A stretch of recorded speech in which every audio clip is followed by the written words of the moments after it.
बहुत ही शर्मनाक और अशोभनीय है। सुधर जाओ भारतीय जनता पार्टी के नेताओं, सुधर जाओ। देश का सरकार मुर्दाबाद मुर्दाबाद मुर्दाबाद, काला कानून वापस लो वापस लो वापस लो। किस यहाँ वो आए कैसे? उनको पता नहीं पूरे देश के अंदर किसान आंदोलन चल रहा है। हरियाणा के अंदर किसान साथियों ने वहाँ के चीफ मिनिस्टर खट्टर साहब के साथ में उनका हेलीकॉप्टर नहीं उतरने दिया। यहाँ हनुमानगढ़ में सुन समझ रखी है। सांसद वापस दो वापस दो वापस दो। जिंदाबाद जिंदाबाद। अरे शाम को 4:30-5 बजे कोई बैठ के होती है, सरकारी मीटिंगें 10 बजे 11 बजे होती हैं और 6:30 बजे वो यहाँ आए और पिछले गेट से पुलिस अधीक्षक कार्यालय के गेट से और वो दूसरे गेट से पिछले गेट से भाग गए। एक है जिंदाबाद। नमस्कार, रिपोर्ट एक्सक्लूसिव.com में आपका स्वागत है। देश में किसानों का विरोध भी अब अलग अलग अंदाज में पहुंच गया है। जहां भी बीजेपी के सांसद पहुंचते हैं वहां विरोध शुरू हो जाता है। दरअसल ये बात बुधवार की है जब राजस्थान के हनुमानगढ़ में बीजेपी सांसद राहुल कसवा पहुंचते हैं। किसानों व कांग्रेस नेताओं से जब पता चला कि उनका कार्यक्रम शाम 4 बजे कलेक्ट्रेट पहुंचने का था, लेकिन किसानों के विरोध का अंदेशा होने के चलते वो शाम को अंधेरे में 7 बजे तक पहुंचते हैं। इसी दौरान भाजपा सांसद को काले झंडे दिखाकर गो बैक के नारे लगाए जाते हैं। बताया जाता है कि जब विरोध बढ़ता देखा तो भाजपा सांसद दूसरे रास्ते से बाहर निकलकर वहां से चले जाते हैं। सांसद कसवा पर आरोप ये भी है कि वो गुपचुप तरीके से कलेक्ट्रेट पहुंचे थे। जब आपको ये भी सुना देते हैं भी जब ये माहौल गरमाया तो किसान नेताओं ने क्या कुछ कहा और वहां पर सांसद ने क्या कुछ कहा।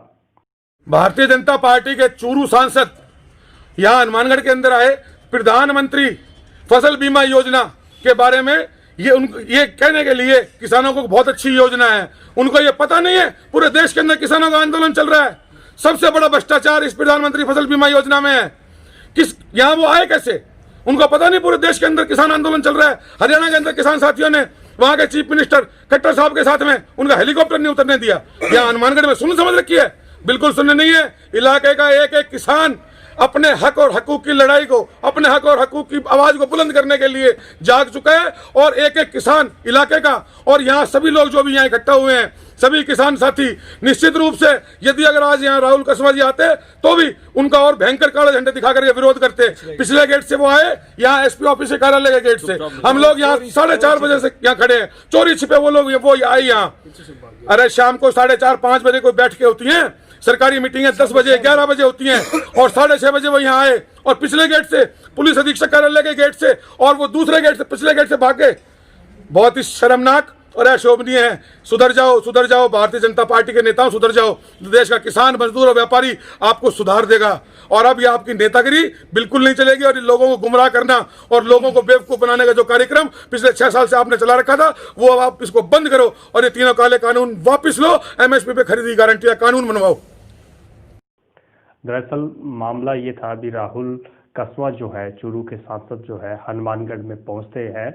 वो प्रधानमंत्री बीमा योजना को लेकर कुछ आ रही खामियां और कमियों को दूर करने के लिए वो कलेक्ट्रेट पहुंचते हैं, जहां पर कलेक्टर के साथ एक बैठक की जाती है जिसमें कुछ आ रही खामियां या कमियों पर बात की जाती है। इसी दौरान जो है उन्हें विरोध का सामना करना पड़ा। राहुल कसवा सांसद ने क्या कुछ कहा इस विरोध के बाद, वो भी सुनिए। हम आज हमारे नौहर और भादरा के किसानों के जो इश्यूज़ थे प्रधानमंत्री फसल बीमा योजना को लेकर, उसी के लेकर आज हमें कलेक्टर साहब से मीटिंग करी है, जिसमें किसान भी हैं हमारे साथ में, एग्रीकल्चर के अधिकारी हैं, बीमा कंपनी के ऑफिसर्स भी आए हैं। तो उन्हीं से आज हमने बातचीत करी है। बीमा कंपनी के अधिकारियों से ये कहा गया है कि आप अपने तहसील लेवल के ऊपर अपने अधिकारियों को बिठाएं, विद कंप्यूटर सॉफ्टवेयर उनके साथ रहे और किसानों की जो भी समस्याएं आ रही हैं बीमा को लेकर उनको सॉल्यूशन प्रोवाइड करने का काम करें। मैं किसानों के साथ ही खड़ा हूँ, मेरा विरोध किस बात का है। और हालांकि मैं इतना कहना चाहूँगा, भारत सरकार इस मुद्दे पर बात कर रही है। सुप्रीम कोर्ट ने भी अपना एक जजमेंट दिया है। आज हरियाणा और पंजाब के और मोस्टली जो किसान वहाँ पे जो धरने बैठे हैं, सरकार उनसे बात करी रही। हम उम्मीद करते हैं कि जो बातों से सोल्यूशन कोई ना कोई निकलेगा, जरूर आएगा। राजस्थान के परिप्रेक्ष्य के अंदर सरकार ने, मैंने हमेशा किसानों को एक ही बात करने की कोशिश करी है। बिल साफ सुथरी बातों में 2 बातें कहता है कि हम आपको एक ऑल्टरनेट व्यवस्था देते हैं अपने माल को कहीं बेचने के लिए, हिंदुस्तान में कहीं भी माल बेचिए और कहीं साथ ही साथ में जो उपज जिसकी प्राइस के अंदर बहुत बड़ा फर्क आता हो, ऐसी उपजों के ऊपर आप एक कॉन्ट्रैक्ट उपज में कर सकते हो। खेती पे कोई कॉन्ट्रैक्ट नहीं है, उपज के ऊपर कॉन्ट्रैक्ट है। ऐसे 2 प्रावधानों के साथ गवर्नमेंट बिल लेके आई है।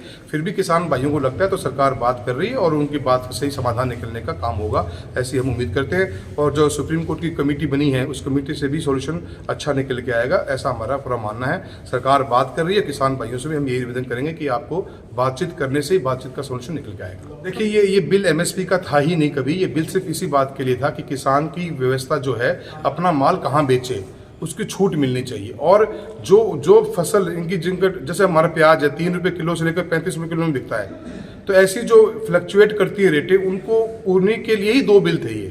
तो एमएसपी का बिल था नहीं। एमएसपी भी कल भी गवर्नमेंट की कमिटमेंट थी और आज भी गवर्नमेंट की कमिटमेंट है।